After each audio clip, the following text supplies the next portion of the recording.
Hello everyone. तो आज दूसरा दिन है करंट अफेयर्स का, तो स्टार्ट करते हैं। पहला है कि NOTTO. First of all, NOTTO का फुल फॉर्म क्या है? National organ and tissue transplantation organisation. ठीक। और ये किस मिनिस्ट्री के अंदर आता है? Ministry of health and family welfare. एक दूसरी चीज़ है थोआ। इसका फुल फॉर्म क्या है? Transplantation of human organs act 1994 में ये बना था। अभी ये न्यूज़ में क्यों, क्या मतलब कि ये क्यों है? NOTTO order and inquiry into cash for kidney racket allegation. ठीक। ये मतलब वो हुआ कि अगर किसी को किडनी चाहिए तो वो किसी से ख़रीद सकता है। ठीक। मतलब कि पैसों से इधर उधर करके आप किडनी ख़रीद सकते हैं। ओके। तो उस पर एक इंक्वायरी इसने मतलब नोटो ने वो अपनी दी है। ठीक। और गवर्नमेंट ने कौन कौन से प्रोग्राम चलाए? National organ transplantation programme. और अगर आप डाटा की बात करें तो अगर 1.8 लाख पर्सन में सिर्फ 6000 रीनल ट्रांसप्लांट अवेलेबल हैं, अगर ऑफिशियली देखा जाए। ठीक। अनऑफिशियल जो चीज़ें हो रही हैं उसके लिए ये नोटो ने इंक्वायरी बैठा ली है। ओके। तो ये है आपका, इसमें आपको याद रखना है नोटो का फुल फॉर्म किस मिनिस्ट्री के अंदर है, थोआ का फुल फॉर्म कब ये इस्टेब्लिश हुआ था, इसके बाद गवर्नमेंट ने कौन से प्रोग्राम चलाया है। ठीक। और अगर डाटा आपको नहीं भी याद रहेगा तो कोई बात नहीं। सेकंड है कैश फॉर क्वेरी केस।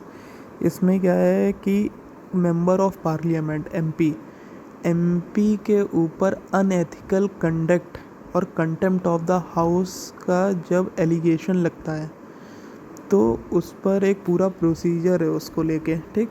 उसका प्रोसीजर ये है कि कोई भी मेंबर ऑफ द हाउस या फिर आउटसाइडर कंप्लेन करेगा स्पीकर। ठीक। स्पीकर फिर क्या करेगा? स्पीकर उस केस को एथिक्स कमेटी को रिफ़र करेगा। अब एथिक्स कमेटी के पास पहुंच गई कंप्लेन, वो क्या करेगा? इवेल्युएट करेगा पूरा मामला और अपनी रिपोर्ट दे देगा स्पीकर को। स्पीकर क्या करेगा? स्पीकर उसको हाउस के सामने रखेगा और हाउस विल डिसाइड फर्दर कि एलिगेशन सही है कि नहीं। ठीक। अभी इसमें कौन फंसा है? ये है महुआ मोइत्रा। ठीक। ये तृणमूल कांग्रेस की मेंबर हैं। इसके बाद और जो ये डिसीज़न लेगा हाउस, इसको कोर्ट में आप चैलेंज कर सकते हैं। अब ये एथिक्स कमेटी जो है ये सबसे पहले राज्यसभा में बनी थी 1997 में, और राज्यसभा में इसमें टोटल मेंबर होते हैं 10 एथिक्स वो कमेटी में। और इसका जो टाइम पीरियड होता है जब तक कि नेक्स्ट कमेटी बन ना जाए। और इसके मतलब कि जो 10 मेंबर हैं इनको नॉमिनेट कौन करेगा? चेयरमैन। इसी तरह लोकसभा में कब बनी थी? 2000 में। इसमें मेंबर कितने होते हैं? 15। टाइम पीरियड क्या है? 1 साल। और नॉमिनेट कौन करता है 15 मेंबर को? स्पीकर। इसमें देखिए डिफरेंस, इसमें 15 है और उनमें 10 है। ठीक। और इनमें ड्यूरेशन में भी फ़र्क है। इसमें 1 साल में मतलब कि उनकी लिमिट वो मतलब पूरी हो जाएगी, और इसमें क्या है राज्यसभा में जब तक कि नेक्स्ट कमेटी बन ना जाए। इसके बाद थर्ड है, इंडिया ने अभी 6th national security adviser level meeting को अटेंड किया है कोलंबो सिक्योरिटी कॉन्क्लेव में, जो कि कहाँ पर हुई है? मॉरिशस में। सबसे पहले कोलंबो सिक्योरिटी कॉन्क्लेव क्या है? ये बनी थी 2011 में, और इसके 3 मेंबर थे, इंडिया, श्रीलंका और मालदीव में। ठीक। ये मतलब ये है कि जो ओशियन है, ठीक, वहाँ पे सिक्योरिटी को लेकर जो कॉपरेशन होता है उस चीज़ को लेके ये बनी थी। चौथा मेंबर इसमें ज्वाइन हुआ मॉरिशस, और इसमें 2 ऑब्जर्वर कंट्री हैं, बांग्लादेश एंड सेशेल्स। और इसका जो परमानेंट सेक्रेटेरिएट है वो है आपका कोलंबो में। ओके। और जो आपके 5 पिलर हैं कोलंबो सिक्योरिटी कॉन्क्लेव के, वो हैं मैरीटाइम सेफ्टी एंड सिक्योरिटी। ठीक। Counter terrorism and radicalisation, combating trafficking and transnational organised crime. नहीं, मतलब कि किसी को किडनैप करके ओशियन के थ्रू एक देश से दूसरे देश में ले जाते हैं, उन चीज़ उस वो है मतलब ये। चौथा है cyber security and protection of critical infrastructure, humanitarian and disaster relief. ठीक, ये आपके 5 पिलर हो गए इसके। इसमें आपको पिलर को याद रखना पड़ेगा। ठीक, इसमें कितने मेंबर हैं और ये ऑब्जर्वर कौन है, कब बना। ठीक, और इस बार की जो मीटिंग है national security adviser level meeting, वो कहाँ पर हुई है। ठीक, ये आपको याद रखना पड़ेगा। इसके बाद जो अभी मीटिंग हुई है उसमें ओशियन इंफॉर्मेशन सर्विसेज पोर्टल को लॉन्च किया गया है। इसमें मतलब है कि ओशियन को लेके जो इन्फॉर्मेशन होती है वो एक देश से दूसरे देश में कोऑपरेशन पूरा होगा। मतलब कि एक देश दूसरे देश को ओशियन के बारे में जो भी मतलब कि ज़रूरी जानकारी है वो देगी। ठीक, जिससे कि डिज़ास्टर को रोका जा सके। चौथा है, अब देखिए यूपीआई लिमिट जो है हॉस्पिटल्स और एजुकेशनल इंस्टीट्यूशन में पे करने के लिए 1 लाख से 5 लाख हो गई है। ठीक, अब और जो ट्रांजैक्शन लिमिट है वो अभी 1 लाख है, सिर्फ कुछ कैटेगरीज हैं उनको छोड़ के, जैसे कैपिटल मार्केट, कलेक्शंस, इंश्योरेंस, इन और भी चीज़ें हैं इनमें आपकी 2 लाख है, बाकी सब में 1 लाख है। यूपीआई का फुल फॉर्म क्या होता है, यूनिफाइड पेमेंट्स इंटरफेस। ये लॉन्च हुआ था 2016 में और इसको डेवलप किया गया था एनपीसीआई द्वारा। एनपीसीआई का फुल फॉर्म क्या है, national payments corporation of India. इसमें 2 फैक्टर ऑथेंटिकेशन का मतलब है कि जब आप कोई भी ऐप खोलोगे, जैसे फ़ोनपे हो गया, गूगल पे हो गया, पेटीएम, तो सबसे पहले आपको पिन डालना पड़ेगा या फिर आपके फिंगर वाला होगा, तो उसके लिए एक ये हो गई। उसके बाद जब आप पे करोगे तो आपको दूसरा पिन डालना पड़ेगा। तो ये 2 फैक्टर ऑथेंटिकेशन है, मतलब कि 2 लेवल सिक्योरिटी है। ठीक, इंडिया की 40% डिजिटल ट्रांजैक्शन यूपीआई के द्वारा होती हैं और इंडिया ने यूपीआई पेमेंट डील करी है फ्रांस के साथ, यूएई के साथ और श्रीलंका के साथ। मीन्स आप यूपीआई से पेमेंट आप कर सकते हो इन 3 कंट्रीज़ में, फ्रांस, यूएई एंड श्रीलंका। इसमें आपको ये याद रखना है यूपीआई लिमिट कहाँ पे कौन सी है, इसके बाद यूपीआई लॉन्च कब हुआ था, किसने डेवलप किया था, और ये जो आपकी यूपीआई पेमेंट डील है किन किन कंट्रीज़ के साथ हुई है। इन सब चीज़ों को आपको याद रखना पड़ेगा। 5वां है, दिल्ली में 2 प्रोजेक्ट चल रहे हैं, सिटी ऑफ लेक्स प्रोजेक्ट और 3i मॉडल। क्लाइमेट चेंज के इश्यूज़ को लेके अभी C40 हुई थी। C40 एक मीटिंग है। ठीक, इसमें पूरी दुनिया के जो लीडिंग सिटीज़ हैं वहाँ से 100 मेयर आते हैं। ठीक, और वो डिस्कस करते हैं या फिर वो मतलब एक्शन को मतलब कि कैसे मतलब कि टैकल किया जाए क्लाइमेट क्राइसिस को, उन चीज़ों को लेके डिस्कशन होता है। ठीक, तो C40 is a global network of 100 mayors of world's leading cities that are united in action to confront climate crisis. ठीक, इसमें इन 2 मॉडल को लेके चर्चा हुई थी, सिटी ऑफ लेक्स को और 3i मॉडल को। 3i मॉडल क्या है, ये किसके लिए है, इलेक्ट्रिक व्हीकल्स के लिए, और इस 3i का मतलब इंक्लूजन, इंसेंटिवाइजेशन एंड इनोवेशन। ठीक, और city of lakes to rejuvenate water bodies in Delhi. Okay, अब ऐसे वो एग्ज़ाम में आ जाएगा क्वेश्चन 3i मॉडल किसके लिए, तो वो आपको पता होना चाहिए, इलेक्ट्रिक व्हीकल्स को। सिटी ऑफ लेक्स किस सिटी में मतलब कि इसको चलाया जा रहा है, तो वो कहाँ पे, दिल्ली में। 6 है अग्नि-1। अग्नि-1 क्या है, शॉर्ट रेंज बैलिस्टिक मिसाइल है। ये कहाँ से लॉन्च हुई, एपीजे अब्दुल कलाम आइलैंड उड़ीसा में। रेंज कैपेसिटी इसकी क्या है, 700 किलोमीटर। डिज़ाइन और डेवलप किया है डीआरडीओ ने। इसमें आपसे देखिए सबसे अच्छा क्वेश्चन क्या पूछेगा, ना अग्नि-1 पूछेगा ना इसकी रेंज, इसमें आपसे पूछेगा एपीजे अब्दुल कलाम आइलैंड कहाँ पर है, सिंपल। और इसको डेवलप किया है डीआरडीओ ने। ठीक, याद तो आपको सभी कुछ रखना है। इसके बाद 7th है डोडो। डोडो एक फ्लाइटलेस बर्ड है जो कि 17th सेंचुरी में एक्सटिंक्ट हो गई थी। ओके, अब जो हमारे साइंटिस्ट हैं, जो जेनेटिस्ट और कंजर्वेशनिस्ट हैं, ये मतलब कि इसको री इंट्रोड्यूस करना चाह रहे हैं। जीन टेक्नोलॉजी के द्वारा, ठीक। और इसका जो साइंटिफिक नेम है वो है रेफेस कुकुलेटस।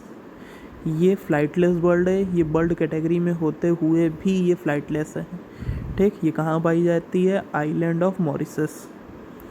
ये मतलब कि पिजन की तरह होती, कबूतर की तरह। और इसका closest living relative of the dodo is a Nicobar pigeon, ठीक, अंडमान निकोबार में। इसके बाद 8th JPM एक्ट 1987। JPM का मतलब जूट पैकेजिंग मटेरियल। अभी ये न्यूज़ में इसलिए है क्योंकि अभी गवर्नमेंट ने बोला है कि 1 जुलाई 2023 से 30 जून 2024 तक 100% रिजर्वेशन ऑफ फूड ग्रेन्स, जो हमारे फूड ग्रेन्स हैं उनका 100%, और जो शुगर है उनका 20%, ये कंपलसरी है कि आप उनको जूट बैग में पैक करोगे, ठीक। जूट को हम लोग गोल्डन फाइबर भी बोलते हैं। और इसकी जो मेजर इंडस्ट्रीज़ हैं इंडिया में वो ईस्टर्न रीजन में क्यों है? क्योंकि रेनफॉल इसके लिए 1000 mm के अराउंड चाहिए होती है, ठीक। और इंडिया जो है वो वर्ल्ड्स बिगेस्ट प्रोड्यूसर है जूट का। अब इसमें देखिए जूट के लिए क्या क्या चाहिए। क्लाइमेट चाहिए ह्यूमिड टाइप, टेम्परेचर हमें 24 से 38 डिग्री सेंटीग्रेड चाहिए, रेनफॉल 1000 mm, और सॉयल किस टाइप की चाहिए? New grey alluvial. और ये प्रोड्यूसर स्टेट कौन कौन से? सबसे ज़्यादा आपका वेस्ट बंगाल में होता है। इसके बाद बिहार, उड़ीसा, असम, त्रिपुरा, मेघालय, आंध्र प्रदेश, तेलंगाना। आप ये चीज़ इसमें गौर करेंगे कि इन स्टेट में रेनफॉल अच्छी होती है, ठीक। इसमें आपको याद रखना है JPM एक्ट कब हुआ था। अब ये 1 जुलाई 2023 से 30 जून 2024 तक 100% फूड ग्रेन और 20% शुगर, ये डाटा याद रखना है। गोल्डन फाइबर किसको बोलते हैं। इसके बाद इंडिया की पोजीशन क्या है जूट प्रोड्यूसिंग में। इसके बाद ये जो आपके जूट, पर्टिकुलर जूट के बारे में जो नॉलेज जो है, information, climate, temperature, rainfall, soil, और सबसे ज़्यादा जूट कहाँ पर, मतलब कि सबसे ज़्यादा प्रोडक्शन जो है जूट का इंडिया में कहाँ पर होता है। इसके बाद 9th है, इसमें सबसे पहले आपको याद रखिए ना, कंबल कोंडा वाइल्ड लाइफ सेंचुरी कहाँ पर है, ये भी न्यूज़ में था। ये है आपका विशाखापट्टनम, आंध्र प्रदेश में। इससे रिलेटेड जो न्यूज़ है वो भी आगे मैं आपको वो बताऊंगा। सबसे पहले ये आप देखिए, कंबल कोंडा वाइल्ड लाइफ सेंचुरी कहाँ पर है? विशाखापट्टनम, आंध्र प्रदेश में। यहाँ पे फॉरेस्ट किस टाइप का है? Dry evergreen forest. यहाँ पे फौना किस टाइप का है? यहाँ पे मैमल्स पाए जाते हैं, लियोपार्ड, बार्किंग डियर, जैकॉल, ठीक। फ्लोरा किस टाइप का है? बुश प्लम ट्री और जंगल बेरी टाइप का पाया जाता है। अब ये न्यूज़ में क्यों होता है? जो ईस्टर्न घाट नेचर इंटरप्रिटेशन सेंटर है उसका इनॉग्रेशन हुआ है अलोंग द फेरी ऑफ कंबल कोंडा वाइल्ड लाइफ सेंचुरी में। इसलिए ये न्यूज़, इसलिए मैंने इतना बताया आपको कंबल कोंडा वाइल्ड लाइफ सेंचुरी के बारे में। अब ये नहीं पूछेगा कि कहाँ पर हुआ है, वो सीधे आपसे कंबल कोंडा वाइल्ड लाइफ सेंचुरी के बारे में पूछेगा। वो आपसे पूछेगा बार्किंग डियर कहाँ पर पाया जाता है। अब 4 वाइल्ड लाइफ सेंचुरी के नाम लिख देगा और उसमें आपको मतलब कि बताना पड़ेगा, ओके। इसके बाद 10th है, अभी एक इंडेक्स आया है, climate change performance index. Last year इसमें इंडिया की जो रैंकिंग थी वो थी 8th, और इस साल हो गई है 7th, ठीक। और इसको रिलीज़ कौन करता है? German watch. इसमें 4 पैरामीटर को देखा जाता है, green house gas emissions, renewable energy, कितना एनर्जी यूज़ कर रही है वो कंट्री, क्लाइमेट पॉलिसी क्या बनाई है। इसके सबके देखिए 40% जो वेटेज दिया गया है ग्रीन हाउस गैस एमिशंस को, बाकी तीनों को 20% स्टार्टिंग की 3 पोजीशन इसमें वैकेंट है, मतलब कि उस लेवल तक कोई भी कंट्री अचीव नहीं कर पाई है कि उसको स्टार्टिंग की 3 पोजीशन में रखा जा सके, ओके। और इंडिया की पोजीशन इस साल कितनी है? 7th। ये चीज़ आप याद रखिएगा। इसमें आपसे पूछेगा कि फर्स्ट नंबर पे क्लाइमेट चेंज परफॉर्मेंस इंडेक्स में कौन सी कंट्री है। 3 ऑप्शन देगा, चौथे ऑप्शन में लिखेगा नन ऑफ द अबव, ठीक। और इसका करेक्ट आंसर होगा नन ऑफ द अबव, क्योंकि स्टार्टिंग के 3 प्लेस वैकेंट है। 11th है टेबल टॉप एक्सरसाइज। अभी इंडियन आर्मी ने एक एक्सरसाइज कंडक्ट की है, टेबल टॉप एक्सरसाइज। किसके लिए की है? For women officers of ASEAN. ASEAN association of south east Asian nation, ठीक, इनके लिए की है, यहाँ की वुमेन ऑफिसर्स के लिए। और एशियान इसका इस्टेब्लिश हुआ था 1967 में, हेडक्वार्टर है जकार्ता इंडोनेशिया में। इसमें 10 मेंबर्स हैं प्लस 2 ऑब्जर्वर कंट्रीज़ हैं। इंडिया एशियान का मेंबर नहीं है। ये बहुत इंपॉर्टेंट क्वेश्चन है, कई बार आ चुका है एग्ज़ाम में कि इंडिया एशियान मतलब कि उसमें दे देगा 4 ऑप्शन और उसमें से पूछ लेगा एशियान का मेंबर कौन है। अब एशियान को लोग रिलेट कर देते हैं एशियन से, ठीक, और उसमें टिक कराते हैं इंडिया। ओके, इंडिया मेंबर नहीं है। और जो टेबल टॉप एक्सरसाइज है ये पार्ट है ongoing efforts of centre for United nation peace keeping. Means UN जो है यूनाइटेड नेशन, वो भी पीस कीपिंग के लिए कई कई प्रोग्राम चलाती है, ठीक। ये जो है टेबल टॉप एक्सरसाइज उन्हीं का पार्ट है। ओके, तो ये हो गई आपकी आज की करंट अफेयर्स। अब आज दूसरा दिन है, कल मिलते हैं। Thank you guys.